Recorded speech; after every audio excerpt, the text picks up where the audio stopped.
Willie D Live.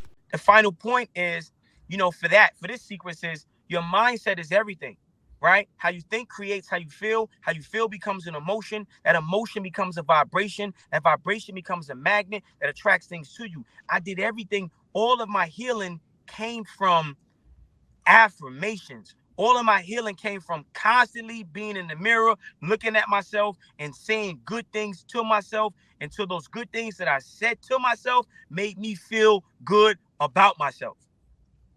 How would you react if you suddenly discovered that everything you know might just be a result of your brain trying to protect you from a truth that you can't handle? What do you mean? Well, for example, uh, let's say let's say that you know that uh, let's say that you know that God exists. I'm gonna give you a big one. You know that God exists, For sure. and your brain tells you that God exists. But what if your brain was telling you that God exists to protect you from a truth that you can't handle? Maybe your brain tells you that God exists because God really don't exist. I'm just I'm not saying that Well, I don't well, think God exists, well, but I'm well, saying well. When you when I'm you just giving dance, you one of the big. listen. When you dance with the devil long enough, you start to question, right?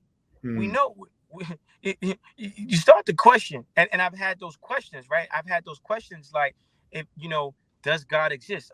I've had those questions as a child, right? Because I went through extreme trauma, with my mother. My mother tried to also kill me. She tried to make me overdose on Coursera, right? And I remember coming home from school one time, and my mom was just like, "Yeah, you're sick. You're sick." She grabbed me. She grabbed me, put a her hand to my forehead like she was checking my temperature. She said, "You're sick. You're sick." Oh my God! I'm like, mommy, I'm not sick. No, no, you're sick. And she just started making me drink all this Pepto Bismol, cough serum, etc., right? Until eventually I had like 100 and something degree fever, and then she called my grandmother, and she was like, "You better get this boy. You better get this boy. You better get this boy." And my grandmother came over, and she seen me out of it, laying on my man. Oh man, oh man. Oh man, sorry. That just made me feel. Man, this was a very very painful experience for me, right? And my grandmother comes in. I'm in the living room, laying on my back. I'm throwing up. I'm hallucinating. I'm going through the works. And my grandmother, she grabs me, picks me up. She calls 911. 911 came and said if they would have been maybe 5 or 10 minutes later, I'll probably be dead, right?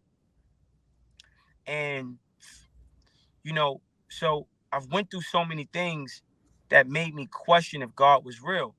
But when God showed me that He was real, He didn't show me in some type of a church. He didn't show me in a masjid. He didn't show me in a book. He showed me internally. It's a thing that you can't explain.